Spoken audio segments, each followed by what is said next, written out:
요한 1서 1장 9절 같이 읽겠습니다. 읽습니다. 만일 우리가 우리의 죄들을 자백하면 그분께서는 신실하시고 의로우사 우리의 죄들을 용서하시며 또한 모든 불의에서 우리를 정결하게 하시느니라. 아멘. 자, 여기 용서하시며 찾으셨죠? 하나님께서 우리를 용서한다는 말이에요. 여러분, 여기 우리는 구원받은 사람이에요? 죄인이에요? 구원받은 사람이죠. 이거를 잘 아셔야 돼요. 그 구원받은 사람도 용서한다는 거죠. 그 여기서 우리가 알아야 될 게 이 말을 통해서 이제 성경에서 말하는 두 가지 용서를 여러분이 이해하셨으면 해요. 그래서 오늘 제가 두 가지 용서라는 제목으로 여러분에게 말씀을 드리겠습니다. 자, 죄사함을 받았다. 여러분 죄사함 받으셨습니까? 네. 죄사함을 받았다고 주장하는 어떤 사람들이 이 지금 읽은 요한일서 1장 9절 있죠? 이 9절을 대할 때 어려움을 느껴요. 자, 어려움을 느끼는 이유는 뭐냐? 다른 게 아니라 아직 용서받지 못한 어떤 죄가 남아있다면 구원받지 못했다고 생각을 하는 거예요. 그래서 내가 또 용서를 빌어?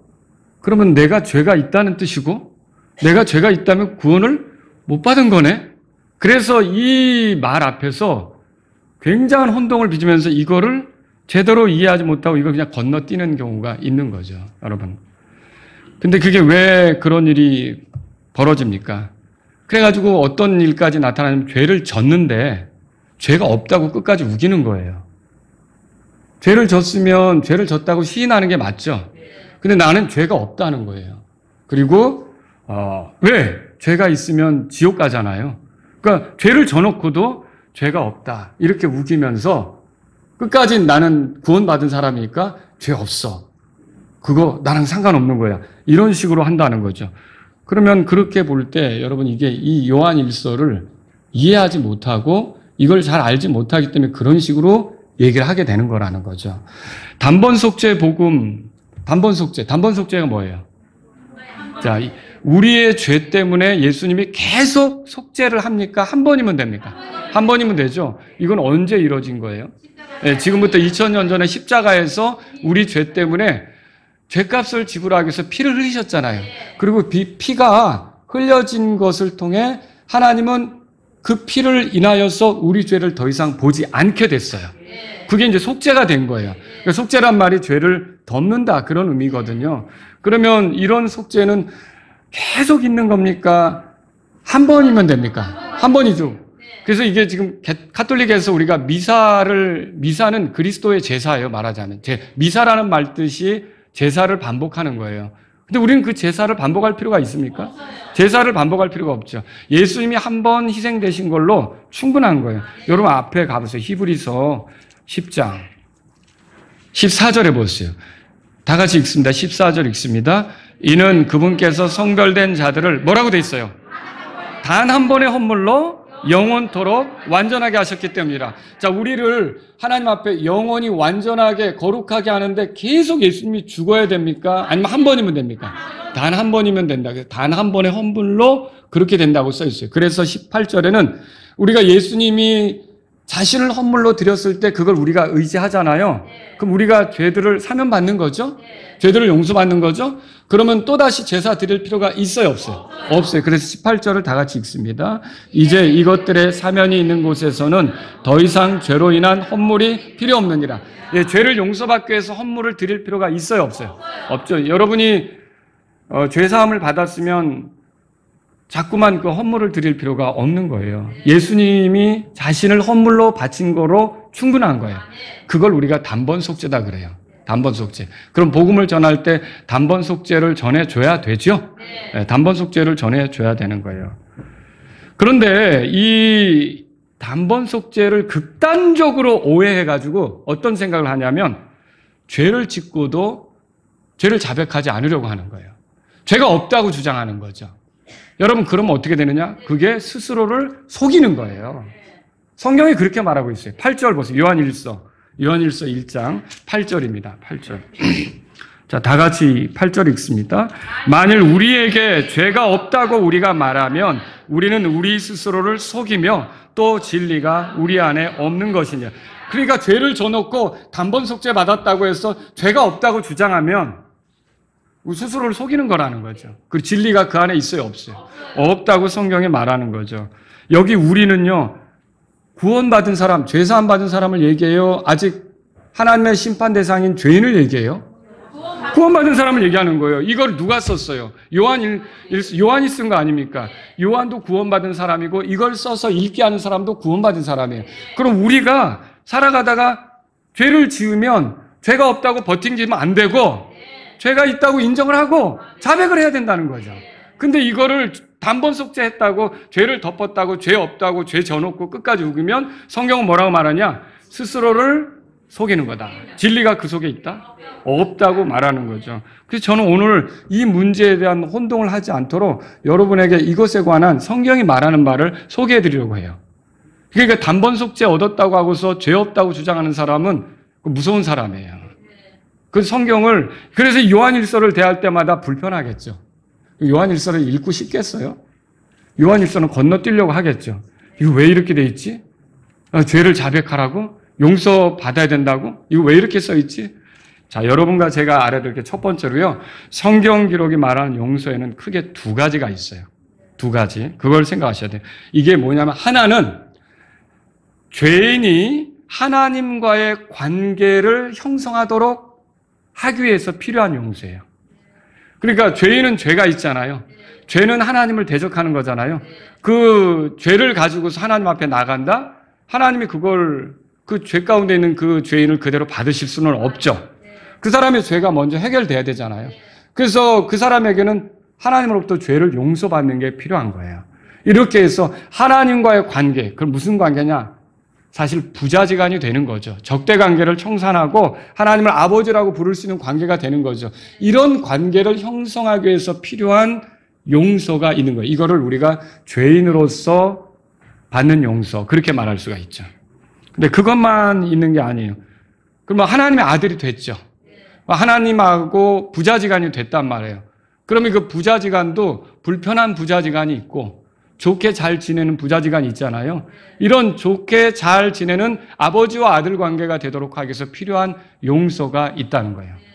이거 두 가지를 알아야 되죠. 그래서 하나님과 관계 형성을 하는 그런 그 관계 형성을 위해서 받는 용서는 죄인으로서 받게 되는 용서다. 죄인으로서 얻는 용서다. 그렇게 생각하셔야 돼요. 자, 이거는 어떻게 얻습니까? 하나님과 죄인 사이에 화해 헌물이 되신 예수 그리스도를 나의 죄 때문에 죽고 묻혔고 부활했다고 믿고 그 피공로로 내가 하나님 앞에서 깨끗하게 된다. 속죄받는다라고 믿으면 그 사람은 지금껏 어떻게 하나님을 대적하며 살았든지 하나님께서 그 사람에게 용서해 주시는 거예요. 이 용서로 이 사람은 이제는 하나님 앞에 더 이상 죄인이라는 소리가 아니라 아들이라는 소리를 들을 수 있게 되는 거죠. 이게 죄인으로서 얻는 용서예요. 아시겠죠? 그러면 또 다른 하나는 뭐냐면 하나님과의 교제를 위한 용서예요. 이 용서는 하나님의 아들이 지속적으로 하나님과 좋은 관계를 누리도록 하기 위해서 얻는 용서란 말이죠. 자, 이거는 어떻게 이거 얻는 겁니까? 여러분, 우리가 하나님의 아들이지만 하나님의 아들로 살아갈 때 죄를 져요, 안 져요? 솔직히 말씀하세요. 죄를 지을 때가 있잖아요. 그러면 하나님께서 그 죄를 기뻐하시느냐? 아니거든요. 그 죄에 대해서 정직하게 하나님 앞에 자백함으로 하나님으로부터 누리는 용서가 이거는 아들로서 누리는 용서라는 거죠. 아들들로서 누리는 이 두 가지가 있는 거예요. 그러니까 하나님과의 관계 형성을 위한 용서는 죄인이 얻는 용서고, 그리고 하나님과 교제 유지를 위한 용서는 하나님의 아들이 얻는 용서라는 거죠. 여러분, 그러면 이 세상의 사람들에게 1차적으로 필요한 용서는 뭘까요? 예, 죄인으로서 하나님께 용서받아야 되죠. 여러분에게 물을게요. 여러분은 나는 하나님 앞에 심판받을 수밖에 없는 죄인이지만 하나님 앞에 죄인으로서는 이미 용서가 됐다, 용서 얻었다, 이렇게 말할 수 있어요? 예, 그 사람들이 구원받은 거죠. 근데 그 사람들이 거기서 끝나는 게 아니라 살아가면서 나타나는 죄 있잖아요. 이런 것들에 대해서 하나님 앞에 자백을 할 때는 하나님께서 아들에게 주는 용서. 그 죄 때문에 죄인처럼 다루지는 않아요. 그 아들에게 주는 용서를 이렇게 누리게 하신다라고 하는 거죠. 그럼 여러분, 이게 죄인으로서 용서받지 못하면 결말이 어떻게 될까요? 그렇게 살다가 죽으면 어디로 가요? 지옥으로 가는 거예요. 아들인데 아들로서 용서받지 못하면 그게 고집스럽고 죄를 짓고도 회개하지 않는다. 결말이 뭘까요? 하나님께서 지옥에는 안 갑니다. 아들인데 어떻게 지옥을 가겠어요? 그렇죠? 근데 징계를 받게 되겠죠. 그리고 고통, 그 징계 속에 지옥의 고통이 아니에요. 그 지옥의 고통이 아니라 징계 속에 아픈 것을 느끼면서 매맞는 거니까 그 속에서 이렇게 돌이킬 기회를 주시는 하나님의 은혜 속에서 돌아서도록 하는 그런 은혜를 있겠죠. 그러니까 징계한다고 해서 하나님의 사랑이 변한 겁니까? 아니에요. 하나님의 사랑은 변하지 않죠? 여전하죠? 또 징계도 사랑의 증거고요. 그렇게 해서 하나님께서 징계하시는 거죠. 여러분, 죄인으로서의 용서는 내가 하나님 앞에서 그분을 대적해온 죄를 인정하고 내 죄 때문에 피 흘려 죽으시고 부활하신 예수님을 구주로 모실 때 얻게 되는 거예요. 그리고 아들로서의 용서는 하나님의 자녀가 자녀답게 살지 못했을 때 그 성령님이 계시면 이거 알려주시거든요. 여러분, 그거 못 느끼세요? 아, 이렇게 말하는 게 아니었는데, 이렇게 행동하는 게 아니었는데, 그런 걸 성령께서 내게 가르쳐 주잖아요. 하나님 말씀을 읽다가 설교를 듣다가 다른 사람과 교제하다가 깨닫게 되잖아요. 그때 그러면 여러분은 어떻게 하십니까? 그때 아이, 죄사함 받았는데 뭐 이렇게 가요? 아니죠. 아, 이거 하나님 내가 잘못입니다. 이렇게 하면 안 됩니다. 제가 이렇게 살고 싶지 않습니다. 여러분, 자백할 거 아닙니까? 이렇게 자백할 때 그때 하나님으로부터 오는 용서가 있다는 거예요. 이건 지옥에 가지 않게 만드는 용서가 아니라 하나님과의 교제를 지속적으로 좋게 유지해 가도록 하는 그 용서라는 거예요. 그게 요한일서 1장 9절이 말하는 거예요. 다시 한번 그런 의미로 읽어보죠. 다시 한번 읽어보겠습니다. 만일 우리가 우리 죄들을 자백하면 그분께서는 신실하시고 의로우사 우리의 죄들을 용서하시며 또한 모든 불의에서 우리를 정결하게 하시느니라. 자, 그럼 여기서 여러분에게 또 여쭙고 싶은 게 죄인으로서 용서받는 거는 반복적입니까? 단회적입니까? 그러니까 내가 죄인으로서 하나님하고의 관계를 형성하기 위해서 용서받는 게 반복적이라면 여러분 죽을 때까지 구원 확신 없습니다. 왜 그래요? 또 용서해 준 것 같은데 또 죄가 드러나서 또 죄인이다. 이거 계속 또 죄인이다. 또 죄인이다. 그럼 언제까지 이거 구원의 확신 못 갖습니다. 그런데 이건 단회적이에요. 예수님께서 십자가에서 피 흘리실 때 속죄를 이루실 때 내 죄를 거기에 포함시켜서 예수님이 희생되신 것을 내가 받아들이면 그 받아들이는 순간 이게 끝나는 거예요. 그러니까 죄인으로서의 용서는 끝나는 거예요. 여러분이 죄인으로서 나 지옥 가지 않게 해달라고 이제 잘못하고서 기도할 필요 있어요? 구원받은 사람이? 그거는 필요가 없는 거죠. 자, 그러면 여러분, 아들로서의 용서는 단회적입니까? 반복적입니까? 이거 왜 반복적이에요? 구원받고 나서 아들인데도 하나님의 자녀인데도 넘어지는 일이 많잖아요. 그러니까 이건 반복적이에요. 그래서 이거는 평생 계속 여러분이 넘어진 것을 자각한 순간 하나님 이거 잘못했습니다 라고 시인하셔야죠. 인정하셔야죠. 이게 하나님의 자녀들이 죄 짓기 때문에 그 죄 짓는 일이 생길 수 있기 때문에 반복적으로 이게 나타날 수밖에 없는 용서라는 거죠. 그러니까 아들로서 용서가 한 번 됐으니까 나는 이제 더 이상 자백할 필요 없어. 이거 아니라는 거죠. 뭐 여러분이 죄 안 짓고 말 실수 없고 생각도 잘못된 거 없고 누군가에게 태도나 행동에도 문제가 없다 그러면 뭐 안 할 수 있겠죠. 하나님 잘못했습니다. 안 할 수 있겠죠. 근데 어때요? 그러던가요? 실제로 살아보니까 굉장히 얼마나 우리가 넘어지는 순간이 많냐는 거예요. 자, 그럼 여기서 중요한 거 있어요. 구원받지 못한 상태에서 지은 죄, 구원받은 이후에 지은 죄, 이거는 무엇으로 용서가 되는 겁니까?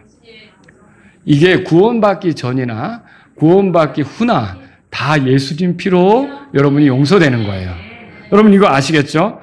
구원받지 못한 신분에서 짓는 죄는 그 죄는 지옥으로 보내지만 이제 구원받고 나서 구원받은 신분, 하나님의 자녀로서 짓는 죄는 이게 지옥으로 보내지는 못해요. 왜냐? 이미 예수님의 피로 십자가에서 그 죄인으로서 당할 수밖에 없는 형벌을 예수님이 당하면서 피로 죄값을 다 지불하셨기 때문에 우리가 그분을 의지한다면 하나님은 우리를 더 이상 죄인으로 대우하시지는 않기 때문에 그렇다는 거죠.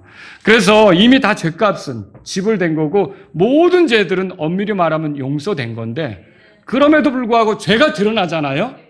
그럼 하나님이 죄를 기뻐하는가 싫어하는가? 죄는 싫어하신단 말이에요. 그래서 우리가 두 번째로 생각해 볼 문제가 이거예요. 하나님은 늘 죄를 기뻐하시지 않는다는 거예요. 죄의 본질이 뭐예요? 이거 하나님하고 충돌하는 거예요. 하나님을 대적하는 거예요. 자, 하나님하고 적대적이 되는 게 죄예요. 그러니 하나님이 이걸 좋아하시겠어요? 구원받았으니까 괜찮아. 그래요? 아니에요. 이건 구원받기 전이나 구원받은 이후나 하나님을 대적하는 죄는 하나님께서 기뻐하실 수가 없는 거예요. 그러니까 구원받은 이후에 죄가 드러났을 때 죄사함 받았는데 뭐 어때? 이거는 하나님이 죄를 싫어한다는 것을 모르기 때문에 하는 소리라는 거죠. 있을 수가 없는 거예요. 여러분, 우리가 구원받았다는 이유로 하나님이 우리의 죄에 대해서 관대하십니까? 아니에요. 이걸 알아야 돼요. 자, 여러분, 죄사함은 죄를 짓도록 허용하는 허가장이 될 수 없다고 제가 계속 말씀을 드리잖아요. 근데 어떤 사람은 죄사함 받았다고 해놓고 죄를 져도 되는 줄로 그럴 때는 우리 죄가 다 사함 받았기 때문에 그런 식으로 해도 돼. 여러분, 아니라는 거죠. 하나님께서는 기뻐하지 않습니다. 하나님은 구원받은 사람에게서 나타나는 죄를 이미 예수님 피로 사해줬다고 해서 괜찮아 하시지 않아요. 그걸 몹시 기뻐하지 않는 거예요. 몹시 싫어하는 거죠. 그래서 죄사함 받은 사람이 죄를 지으면 하나님은 그걸 불쾌하게 여기시고요. 그 사람과의 교제를 거두시게 되는 거예요. 그럼 뭐예요? 친밀함을, 그 그리스도인이 하나님과의 친밀함을 누리는 게 시들어 버리겠죠. 자, 이게 하나님의 사랑이 식었다는 게 아니에요. 그런데 그렇게 해서 이 사람이 잘못된 가운데 있다는 것을 깨닫게 하려고 그렇게 하는 거예요. 그럼 하나님이 얼마나 죄를 싫어합니까? 요한 1서 2장을 보세요. 자, 요한 1서 2장 1절에서 2절 우리 한 목소리로 다 같이 읽어보겠습니다.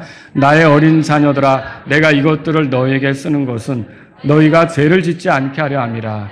만일 누가 죄를 지어도 우리에게 아버지와 함께 계신 변호자가 계시니 곧 의로우신 분 예수 그리스도시니라. 또 그분께서는 우리의 죄들로 인한 화해 허물이시니 우리의 죄들뿐 아니요 온 세상의 죄들로 인한 것이니라 그랬어요. 자, 여기 1절, 2절을 통해 우리가 몇 가지를 정리해 봅시다. 첫째는 뭐냐?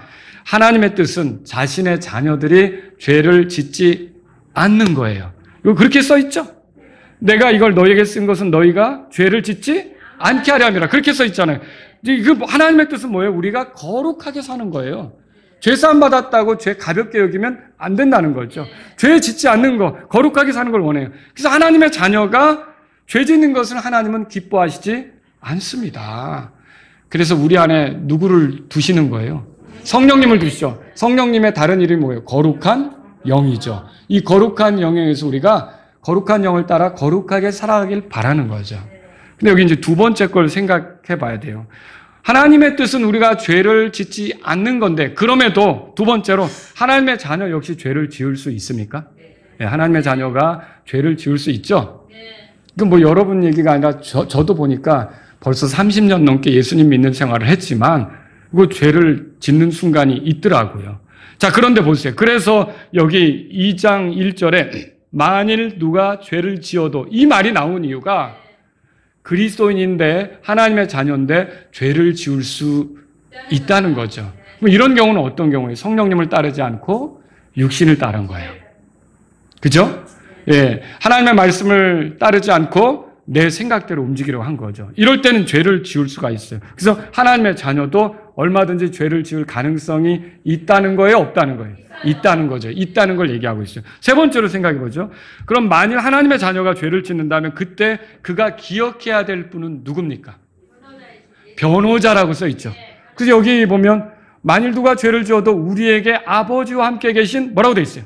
변호자가 계신다고 돼 있어요. 그러면 그분이 아버지와 함께 계신다는 뜻은 뭐냐면 아버지께서 그분을 인정하시는, 아버지께서 그분을 받아주신, 그러니까 아버지가 인정한 변호자가 따로 있다는 거예요. 그분이 누구라고요? 예수님이라는 거죠. 근데 그 예수님은 의로우신 분 그렇게 표현했어요. 그럼 그분에게 죄가 있다는 거예요? 없다는 거죠. 그분은 죄가 없고요. 오히려 그분이 십자가에서 죽었던 거는 죄인들을 대신해서 죽었다는 걸 말하죠. 자, 그분은 죄가 없는 분이에요. 죄인들을 대신해서 죽었어요. 마귀는 누구냐? 계시록 12장 10절에 보면 우리 형제들을 고소하는 자라고 써 있어요. 그러니까 뭐 잘못하면 저게 예수님 믿는 거, 이제 하나님 저런 거, 저 모습을 위해 구원하신 거예요? 저게 뭐예요? 저게. 말하자면 마귀는 그렇게 고소하고 비난하는 일을 한다는 거죠. 그때 변호자이신 예수님은 어떻게 활동하십니까?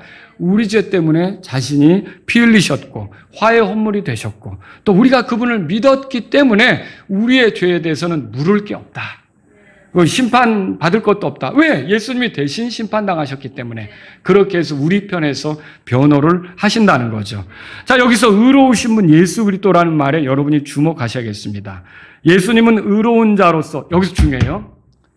자, 예수님은 의로운 자로서 죄인들을 대신하셨죠. 네. 여러분에게 질문합니다. 예수님은 죄인으로서 죽은 겁니까? 아니에요. 이거 잘 아셔야 돼요. 예수님은 죄인이 된 적이 있습니까? 없어요.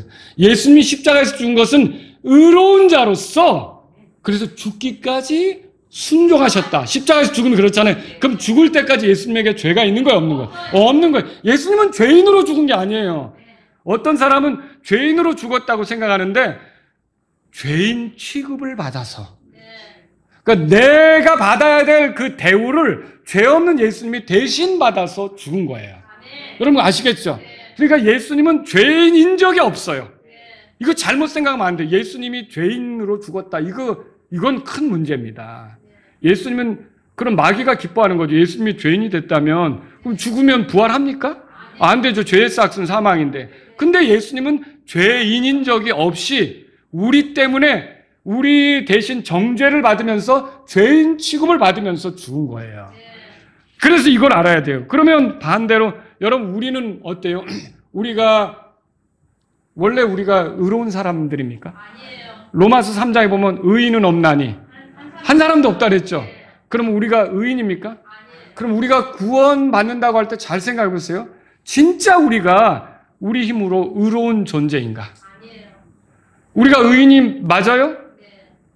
의롭다고 할 수 있어요? 할 수 없어요. 여러분과 제가 알아야 될 것은 우리에게 그러면 죄가 사라진 건가? 여전히 죄가 안 나오는가? 아니죠. 죄가 나오고 죄가 있단 말이에요. 그럼 여기서 뒤집어서 얘기하면 죄인이 아닌데 예수님이 죄인 취급을 받으신 것처럼 우리는 의로운 자가 아닌데 의인이 아닌데 예수님의 공로로 의인 취급을 받는 거예요. 그거지 죄가 없다고 말하는 게 아니라는 거죠. 우린 죄가 없다라는 말은요. 예수님이 죄값을 지불했기 때문에 심판받을 그런 그 죄목 있잖아요. 심판에 던져져야 될 그게 없다는 거지 죄가 안 드러나냐 죄 자체가 없느냐 천만에요. 우리는 죽을 때까지 이 몸을 벗어버리기 전에는 죄의 영향을 받아요. 그러니까 죄가 없다고 말하는 게 거짓말이라는 거죠. 그런 면에서는 무슨 말인지 알겠죠? 그러니까 우리는 뭐냐면 의인이 아니에요. 죄인이란 말이에요. 근데 예수님의 공로로 의인 취급을 받는 거예요. 그래서 의롭다 칭하는 거예요. 그걸 우리가 교리적으로 칭의라고 하는 거예요. 아시겠죠? 그래서 여러분이 죄가 없어서가 아니라 죄는 산더미 같이 많은데 예수님이 그 죄값을 지고 십자가에서 죽었고 부활하셨기 때문에 그분의 공로로 그 많은 죄에도 불구하고 죄가 없는 것으로 간주되는 거지 여러분 스스로에게 죄가 없다? 이건 아니죠. 우리는 심판받을 그래서 이 코너에 정죄해서 지옥으로 그런 죄가 없다는 뜻이에요. 그런데 우리 살아가면서 죄가 드러나요? 안 드러나요? 드러나죠. 그 죄가 드러나면 우리는 어떻게 해야 되는 거예요? 그거를 자백해야 된다는 거죠. 다섯 번째로 그래서 여기 2절을 보세요. 요한일서 2장 2절에 그분께서 우리의 죄들로 인한 화해물이라고 했고요. 온 세상의 죄들로 인한 화해물이라는 얘기인데 자, 우리의 죄들뿐 아니고 그랬어요. 그러면 온 세상의 죄들로 인한 화해물이라는 거는 죄인들이 하나님과 화해케 되도록 하기 위해서 그러니까 하나님과 관계를 형성하도록. 무슨 관계요? 하나님이 심판자고 요건 죄인으로서 하나님이 진노를 때리는 그런 관계가 아니라 하나님이 아버지가 되고 이 죄인은 이제 신분이 바뀌어 아들이 돼가지고 이게 부자지간이 되는 그걸 위해서 온 세상의 화해 헌물로 예수님이 희생물이 되셨다는 뜻이에요. 근데 그것만 얘기하는 게 아니라 2절에서 뭐라고 얘기하냐면 우리의 죄들로 인한 화해 헌물도 된다고 그랬죠. 이게 뭐예요? 예, 우리는 구원받은 사람이에요. 근데 우리가 구원받은 이후 죄를 짓게 되면 하나님 아버지가 죄를 기뻐하지 않는다 그랬잖아요. 그러니까 불편하게 되잖아요. 그런데 이 불편함을 해소하고 다시 아버지하고 화해케 하는 일. 이거를 누가 하는 거예요? 예수님이 하시는 거죠. 예수님의 피로 이게 이제 그게 피가 근거가 돼서 우리가 자백함으로 누리는 것이 되는 거죠. 이 두 가지를 다 얘기하는 거란 말이죠. 그래서 만일 죄인을 위한 용서가 여러분 그 단회적이라 그랬죠? 그 사람의 어떠한 형편에 따라 수시로 변하면 우리는 죽을 때까지 구원을 확신할 수 없는 거고. 근데 이거는 단회적으로 끝난 거예요. 근데 아들에게 주어지는 용서는 우리의 신분은 바뀌어요? 바뀌지 않아요? 안 바뀌죠. 우리 신분이 뭐예요? 구원받으면.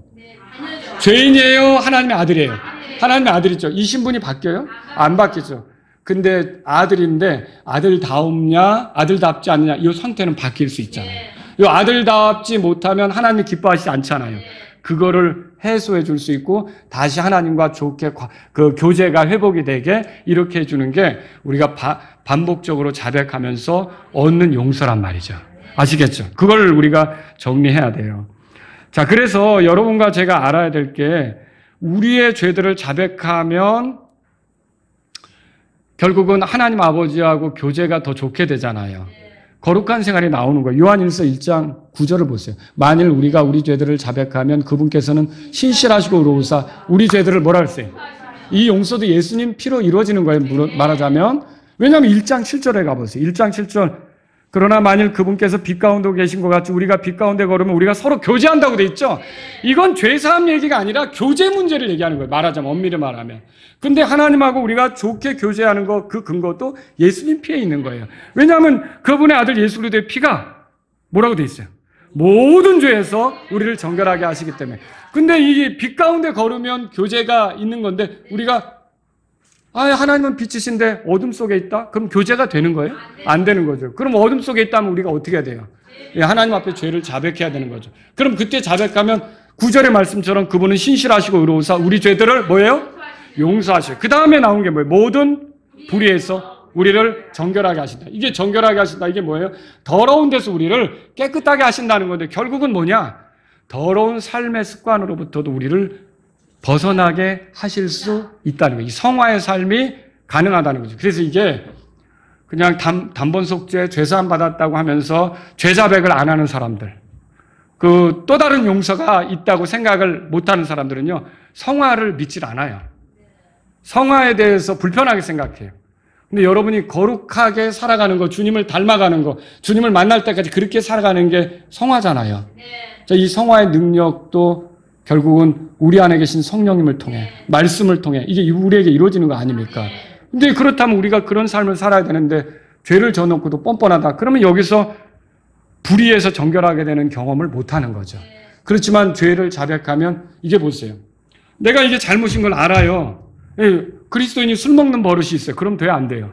안 되죠. 근데 친구들하고 어울려서 이기지 못하고 술 마셨단 말이에요. 근데 그러니까 내 정신이 아니니까 하지 못할 말도 말하고 또 해서는 안 되는 행동도 하고 이렇게 한 거예요. 그럼 그리스도인으로서 간증을 세운 겁니까? 아니죠.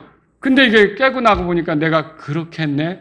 라고 생각하는 사람이 하나님 앞에 부끄럽게 여기며 하나님 이거는 아닙니다.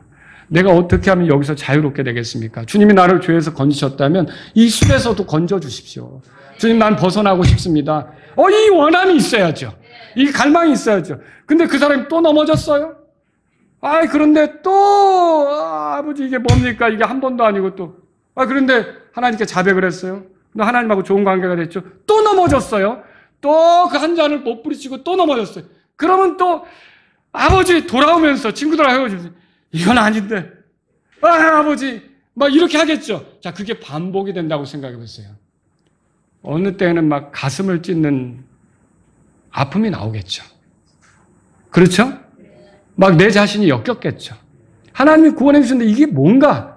그러면 거기서 결국은 어떤 일이 벌어지냐면 성령님께서 강하게 그 사람에게 역사하신다면 한순간에 그게 끊어질 수 있어요.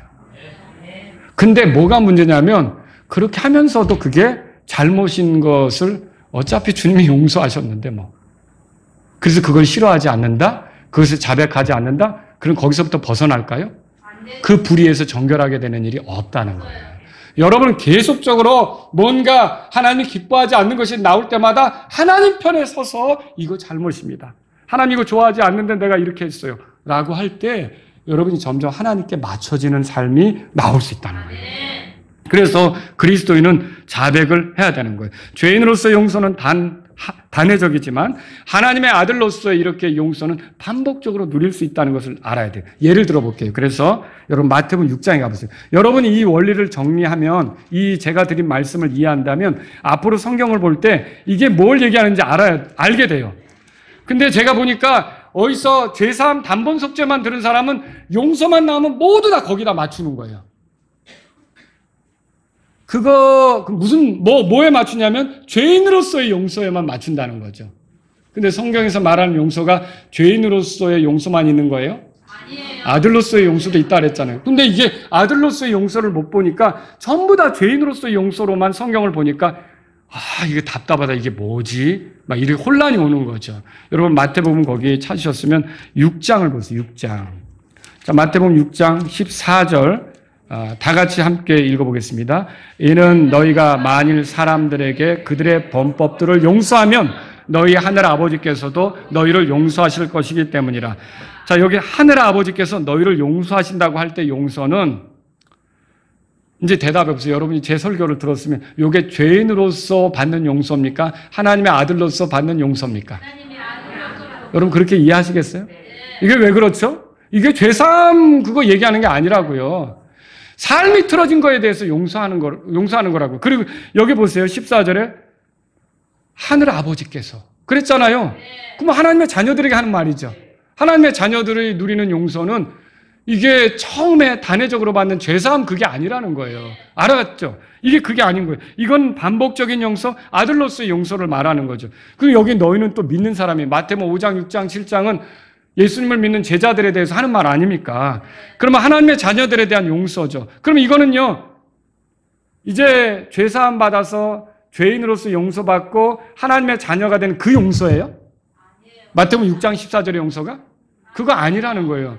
만약에 그거라면 이렇게 돼요. 자, 보세요. 너희가 어떤 형제를 용서하지 않으면 너희가 용서받지 못한다 그랬잖아요. 그러니까 이 말은 뭐냐면 너희가 형제를 용서하지 못하면 죄인으로서 죄사함 받지 못한다는 게 되는 거예요. 그럼 복음하고 일치해요? 충돌해요? 그럼 충돌하는 거죠. 그냥 여기서 그렇게 보면 안 된다는 거예요. 이 구절은 어떻게, 이게 하나님의 아들들에게 형제들의 잘못을 용서하면 하나님 아버지와 더 좋게 교제하게 된다는 그 얘기를 하는 거구나. 여러분 이해하시겠죠? 그렇게 생각을 하는 거예요. 그리고 그 위에도 보세요. 여러분 마태복음 6장 10절도 보세요. 6장 거기 12절 다 같이 읽습니다. 또 우리가 우리에게 빚진 자들을 용서하여 주는 것 같이 우리 빚들을 용서하여 주옵소서. 이때 용서해 달라는 건 뭐예요? 내가 죄인이니까 이제 죄사함 받고 하나님 자녀가 되게 해달라는 용서예요? 그 용서가 아니죠. 여러분 이제 이해하시게 된 거예요. 근데 이걸 다 거기다 맞추는 사람은 이게 뭐지? 이렇게 생각할 수가 있는 거예요. 여러분 이건 뭐예요? 여기서 용서는 아들로서의 용서를 말해요. 왜 그래요? 하늘에 계신 우리 아버지여 이렇게 기도가 시작되잖아요. 이거 믿는 자들에게 가르치는 기도 아닙니까? 그러면 이거 하나님의 자녀들이 이렇게 기도해야 된다는 건데 이게 뭐예요? 우리에게 빚을 진 사람에게 우리가 그거를 용서하면 우리가 용서를 누린다는 건 아버지하고 더 좋은 관계, 교제 관계가 된다는 거죠. 이게 이렇게 해야 구원받는다 그 소리예요? 아니에요. 죄사함 받아서 지옥 가지 않는다 그 소리예요? 그거 아니라는 거죠. 그래서 6장 9절에 하늘에 계신 하늘에 계신 우리 아버지 이렇게 시작했잖아요. 하나님의 자녀들에게 이렇게 용서를 하나님하고의 교제 속에서 누리게 된다는 말 하는 거죠. 여러분 부부가 소원해지면 남편과 아내는 힘들어져요. 결혼식장에서는 서로 뭐 기쁠 때나 슬플 때나 뭐 아플 때나 건강할 때나 부유할 때나 가난할 때나 약속했는데 이게 참 평생 끝까지 가면 좋겠어요. 여러분의 가정이. 그런데 이 부부가 소원해지면 어떤가요? 부부 서로 상처가 돼요. 아픈 게 되는 거죠. 근데 하나님하고 하나님의 자녀가 소원해지면 어떨까요? 하나님은 변하지 않았어요. 근데 내가 소원해져서 영적으로 침체를 겪는 거예요. 근데 그걸 해결하는 방법은 뭐예요?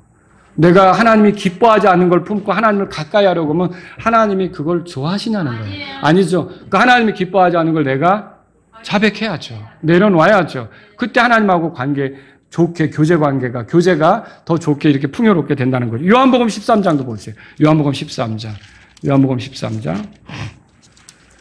그래서 여러분, 여기 예수님께서 십자가에 못 박히시기 전 그 밤에 제자들하고 식사를 하셔요. 그러면서 이제 식사하시면서 이제 제자들의 발을 씻겨주는 게 나오죠. 자, 그럼 여러분 10절을 읽어볼게요. 10절을 다 같이 읽습니다. 10절 읽습니다. 예수님께서 그에게 이르시되 씻긴 자는 온몸이 완전히 정결하니 발밖에 씻을 필요가 없느니라. 너희가 정결하나 다는 아니니라 하시니라. 자, 여기 보세요. 이게 참, 여기 씻긴다는 말이 2번 나와요. 그죠? 한 번은 뭐예요? 온몸을 씻는 거. 또 다른 한 번은요. 발을 씻는 거. 이렇게 2가지 나오죠. 자, 온몸에 씻긴 거에 근거해서 발을 씻는 거예요. 그렇죠? 그걸 지금 얘기하고 있어요. 자, 죄들을 용서받아 하나님의 아들이 된 사람만 이 발을 씻는 문제에 해당하는 거예요. 여러분 이걸 알아야 돼요. 그래서 온몸을 씻는 것은 죄인으로서 정결하게 되어 하나님의 심판 대상이 아닌 하나님이 아들로 품어주는 사람이 되는 게 온몸을 씻는 거에 해당한다면 발을 씻는 건 뭐예요? 그렇게 해서 구원받은 자가 살아가면서 먼지를 묻히고 더럽혀지면 그거 어떻게 된다는 거예요?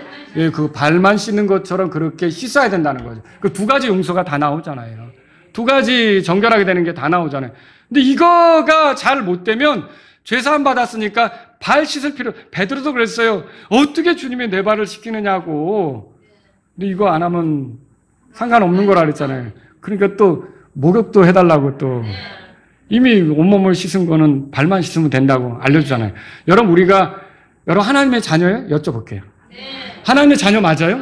그러면 여러분이 하나님의 자녀인데 구원받기 위해서 죄사함 받을 필요가 있어요? 없어요. 이건 이미 끝난 거예요. 그 온몸을 씻은 거라는 거죠. 그럼 여러분에게 남아있는 건 뭐예요? 발만 씻는 것처럼 잘못을 했을 때 자백해서 하나님의 아들로서 용서받는 거. 이게 필요하다는 거죠. 이게 지금 그걸 보여주고 있는 거예요. 또 이건 굉장히 우리 삶에 여러 가지를 적용하게 되는데 이게 이 잘못된 이 가르침으로 인해 사람들 가운데도요, 잘못해놓고 잘못이 아닌 것처럼 뻔뻔하게 굴 수도 있어요. 이게 잘못 받아들이면. 에베소서 4장 보세요. 에베소서 4장 펴보세요. 에베소서 4장 펴보세요.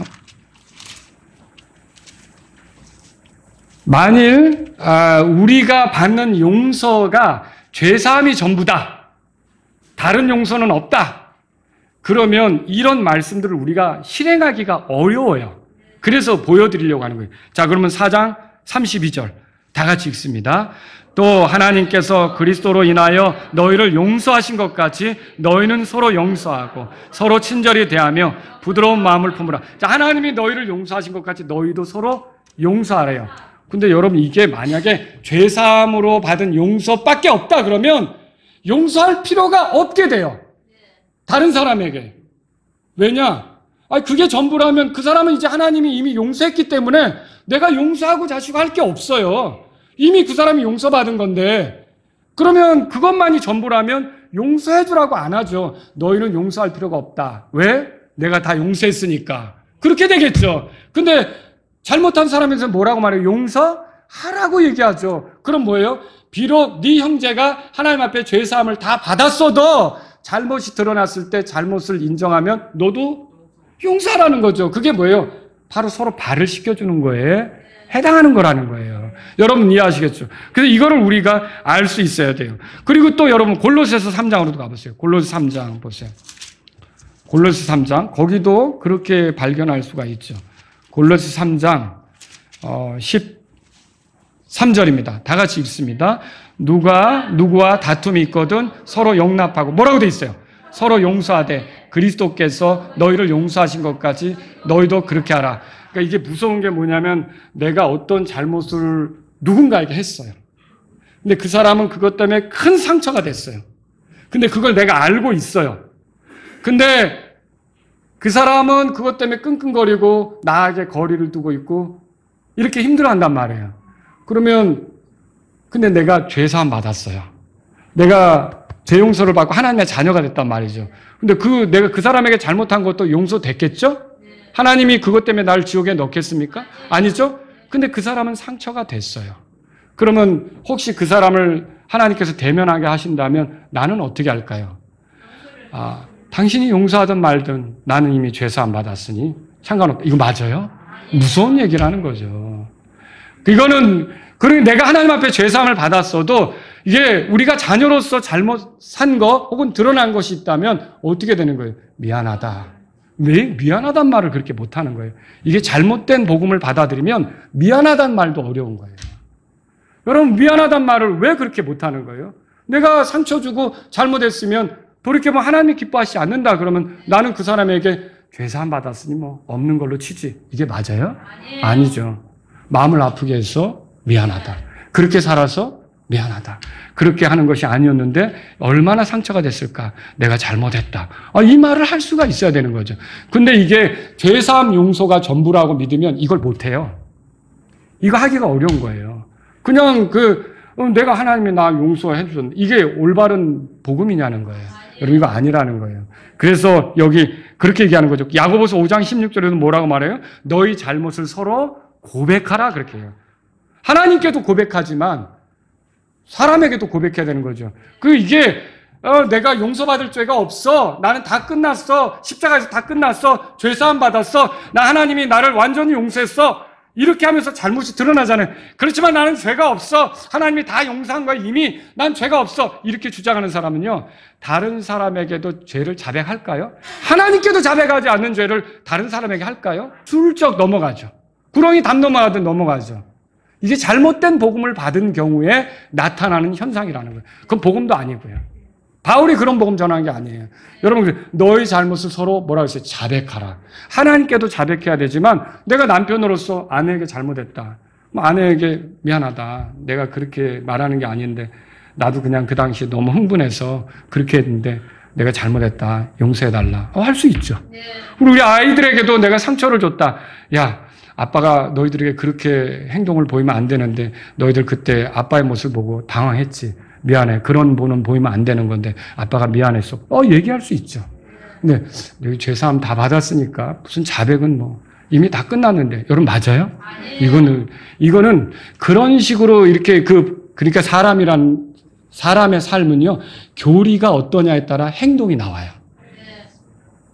무슨 교리를 받아들였느냐에 따라 그 사람의 행동이 나온다고요. 그러니까 복음에 대해서 올바른 교리를 받아들일 때 그 사람이 올바른 삶이 나오는 거죠.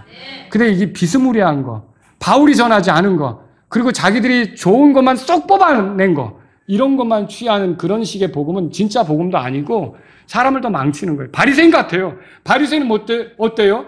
자기들은 굉장히 잘하는 것 같이, 문제없는 것 같이 생각했죠. 예수님은 어때요? 이 화가 있다고 그렇게 말씀하시잖아요. 얼마나 문제가 많아요. 그런데 율법 좀 안다, 어떤 자기들이 만든 규칙을 지킨다. 그래서 문제 없는 것처럼 생각하잖아요. 이게 죄사함도 바리새인 만들기 딱 좋아요. 이미 단번 속죄 얻었다는 마음으로 죄를 짓고도 아무렇지도 않다는 게 바리새인이죠. 그렇지 않습니까? 이게 바리새인 만드는 거 이거 무서운 거예요, 이게. 그래서 오히려 어쩌면 진짜로 구원받기가 더 어려운 경우가 그런 케이스예요. 내 죄는 이미 예수님이 가져갔다고 생각하고서 자기 멋대로 사는 거예요. 뻔뻔하게. 그 사람 회개해야 되는데. 그래서 이게 더 큰 문제라는 거죠. 더 큰 문제.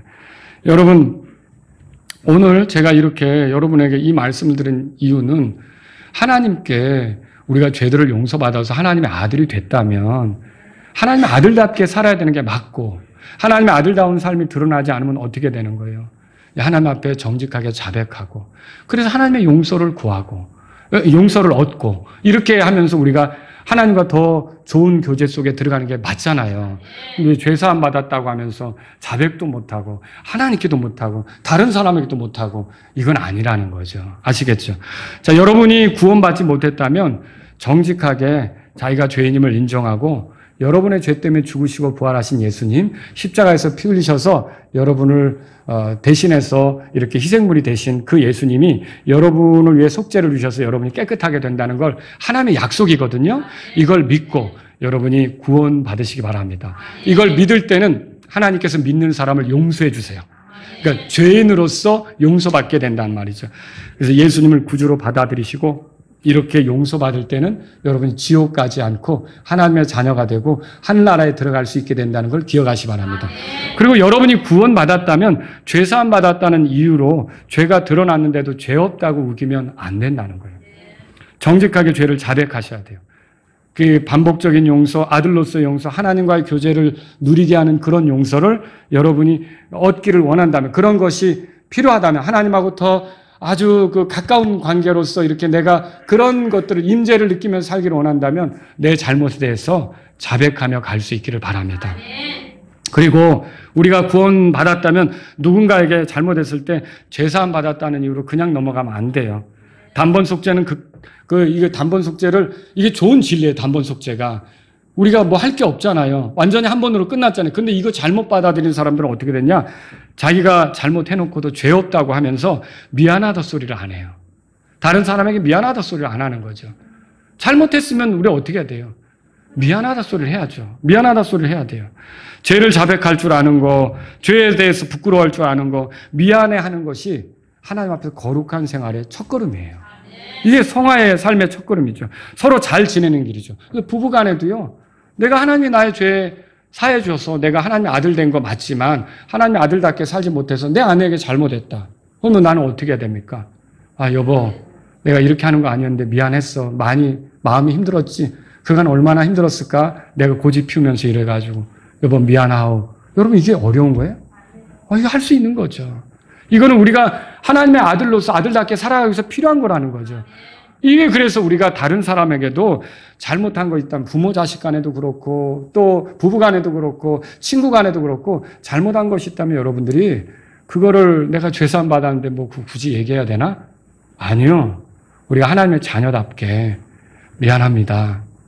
잘못했습니다. 그럼 또 성경 뭐라 그랬어요? 서로 용서하라 그랬잖아요. 서로 용서하라 그랬잖아요. 그런 삶을 통해 서로가 더 이렇게 정결하게 되고 불법에서부터 벗어나는 거룩한 생활이 될 수 있기를 바랍니다. 다 같이 일어서시겠습니다. 오늘 이 말씀을 들으신 여러분 가운데 혹시 구원받기를 원하는 분이 있다면, 나는 아직 죄인으로서 살다가 죽으면 지옥으로 떨어질 수밖에 없는데 나는 구원받기를 원합니다. 이런 분이 있다면 여러분이 여러분을 사랑해서 이 땅에 보내신 예수님을 여러분의 구주로 모시기 바랍니다. 예수님이 십자가에서 흘리신 피가 속죄를 이루었어요. 속죄는 죄를 덮는 거예요. 여러분들을 깨끗하게 이렇게 하나님이 죄를 보시지 않게 해주는 거죠. 죄를 보시지 않으면 심판은 없는 겁니다.